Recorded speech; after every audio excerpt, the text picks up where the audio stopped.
А вот так вот выглядит отцветший гравилат. Да, я сорву даже, сейчас покажу вам. Вот. И когда мы проходим, он цепляется классно за штаны, кос за шерсть, и потом его трудно выдирать. Вот его листики. Вот такие листики. Гравилат. Да.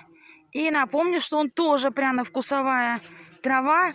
И корень гравилата используют вместо ванили. Вот.